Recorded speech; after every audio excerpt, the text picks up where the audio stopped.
এতিয়াৰ পৰা অচল হৈ পৰিব এটিএম কাৰ্ড। এতিয়াৰ পৰা phone pay, Google pay scan কৰি এটিএমৰ পৰা টকা উলিয়াব পাৰিব। ভাৰতীয় ৰিজাৰ্ভ বেংকৰ বৃহৎ ঘোষণা, কেনেকৈ ইউপিআই স্কেন কৰি এটিএমৰ পৰা টকা উলিয়াব পাৰিব। সবিশেষ জানিবলৈ ভিডিঅ'টো শ্বেয়াৰ কৰি শেষলৈকে চাওক। শাসনলৈ অহাৰ পিছত প্ৰধানমন্ত্ৰী নৰেন্দ্ৰ মোদীৰ চৰকাৰে ডিজিটেল ইণ্ডিয়াৰ ওপৰত গুৰুত্ব আৰোপ কৰিছে। ডিজিটেল ইণ্ডিয়াৰ অন্যতম শ্ৰেষ্ঠ সামগ্ৰী হৈছে ইউপিআই। ইউপিআই লেনদেনেও জনপ্ৰিয় হৈ এটিএম কাৰ্ডৰ ব্যৱহাৰ বন্ধ কৰি পেলাইছে।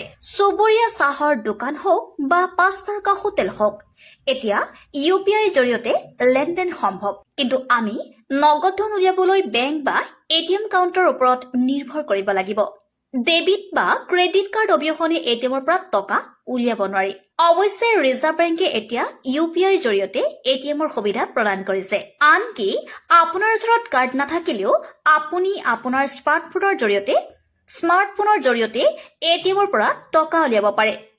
ভাৰতীয় ৰিজাৰ্ভ বেংকৰ সূত্ৰ অনুসৰি সমগ্ৰ ভাৰতত ইউপিআই এটিএম কাউণ্টাৰ মুকলি কৰা হ'ব আৰু এই ইউপিআই এটিএম কাউণ্টাৰটো আন এটিএম কাউণ্টাৰৰ দৰে হ'ব। ইয়াৰ পৰা টকা উলিয়াবলৈ কোনো ডেবিট বা ক্ৰেডিট কাৰ্ডৰ প্ৰয়োজন নাই। মেচিনৰ সন্মুখত আপোনাৰ স্মাৰ্টফোনৰ পৰা কিউআৰ স্কেন কৰি টকা উলিয়াব পাৰিব। এই পৰিমাণটো যিকোনো বেংকৰ এটিএম কাউণ্টাৰৰ পৰা উলিয়াব পাৰি।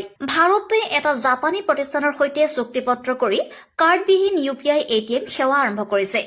কোম্পানীটোৱে যোৱা ছেপ্টেম্বৰত পৰীক্ষামূলক ভিত্তিত ইউপিআই এটিএম কাউণ্টাৰ মুকলি কৰিছিল আৰু এই যন্ত্ৰটো এণ্ড্ৰইড অপাৰেটিং চিষ্টেমত চলে।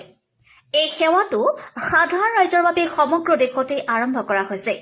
এই সেৱা আৰম্ভ হোৱাৰ পিছত আৰু ডেবিট ক্ৰেডিট কাৰ্ড কঢ়িয়াই নিয়াৰ কোনো প্ৰয়োজন নাই। এতিয়া আপুনি নগদ ধন উলিয়াব পাৰে যদিহে আপোনাৰ ওচৰত আপোনাৰ স্মাৰ্টফোন আছে। প্ৰিয় দৰ্শক, ভিডিঅ'টো ভাল লাগিলে শ্বেয়াৰ কৰিবলৈ নাপাহৰিব আৰু এনেধৰণৰ ভিডিঅ'সমূহ আগতীয়াকৈ পাবলৈ পেজটো ফ'ল' কৰিব।